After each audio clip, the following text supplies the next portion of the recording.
Bom, quem vai analisar com a gente não só esse comunicado do Copom, mas também as questões econômicas do país é Igor Barenboim, economista-chefe da Rich Capital, ex-secretário de Política Econômica do Ministério da Fazenda. Igor, bom dia, bem-vindo mais uma vez aqui ao Em Ponto com a gente. Ricardo Abreu também participa da entrevista.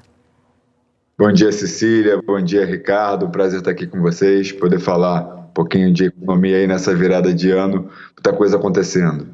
Muita coisa acontecendo, Igor, e eu li bem calmamente ali a ata do Copom, porque a gente sabe que não é de fácil de gestão esse assunto, né? O comitê destacou vários fatores que podem, de fato, impactar a inflação no Brasil: preço de commodities, desoneração de energia, persistência da situação global e da inflação global.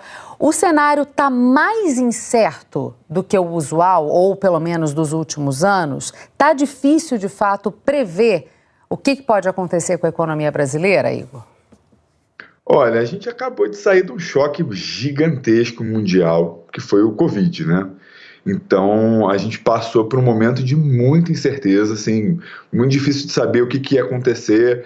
Todos os economistas, né, erraram, né, principalmente globalmente, né, a gente teve uma inflação muito elevada. Depois aqui a gente teve uma mudança tributária muito grande que conseguiu derrubar a inflação.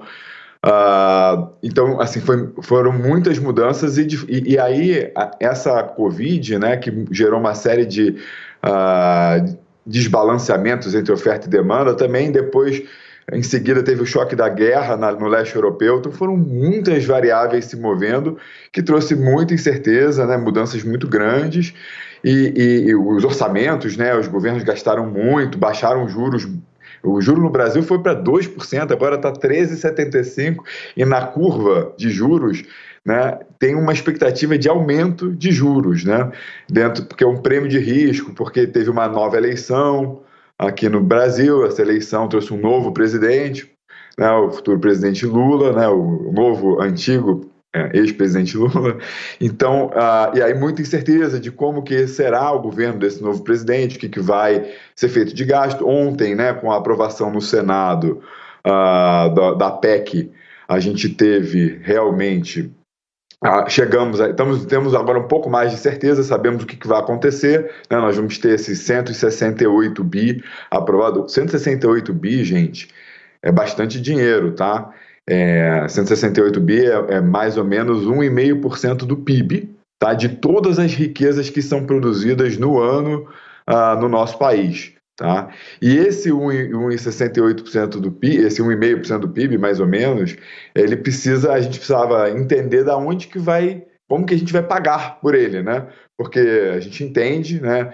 Todos os dois presidentes que concorreram, eles concorreram na plataforma de elevar o Bolsa Família, o Auxílio Brasil, acho que agora voltar a se chamar Bolsa Família, para o patamar de R$600, mais uma ajuda extra de R$150, e só isso já custaria mais 70 bi.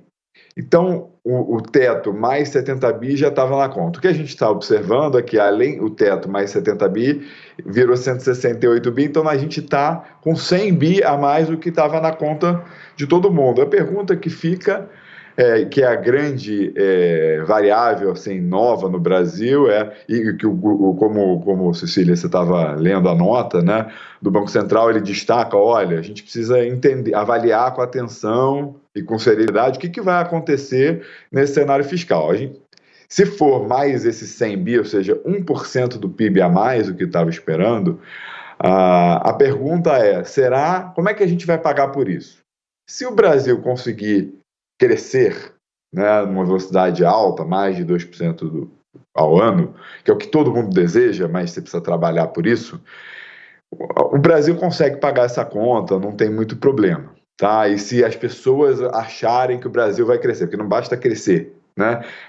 Precisa ter uma expectativa de que o Brasil é estável e vai conseguir crescer, e aí a dívida, com proporção do PIB, se mantém estável, e os investidores ficam tranquilos que eles vão receber o dinheiro de volta que emprestaram para o governo.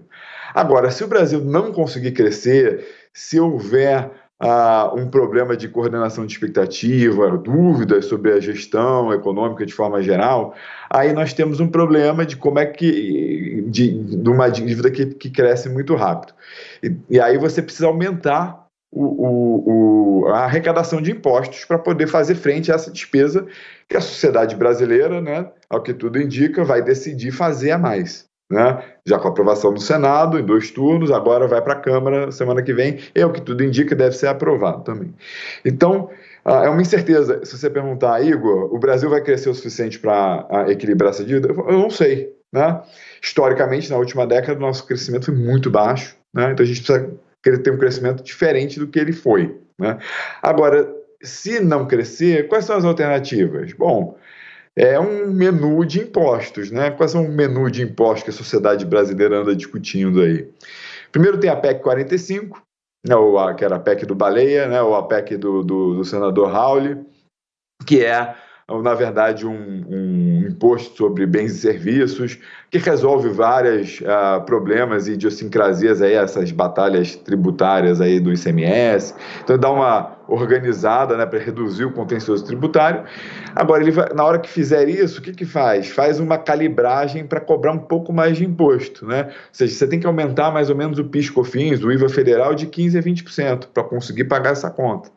Ou seria isso, ou você aumenta o imposto sobre dividendo, coloca o imposto sobre dividendo e não compensa tanto na redução do imposto sobre as pessoas jurídicas, né, acaba com o benefício do juros sobre capital próprio que os bancos pagam, enfim, ou CPMF, né? A gente vê essas discussões sendo postas, né? Só lembrando aqui, acho que 2 semanas atrás, o mais provável ministro da Fazenda, né, do próximo governo, Fernando Haddad, foi a um evento da FEBRABAN e falou, olha, a nossa prioridade é a reforma tributária.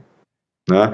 Porque ele entende que para fazer face aos gastos, precisa ver de onde fala.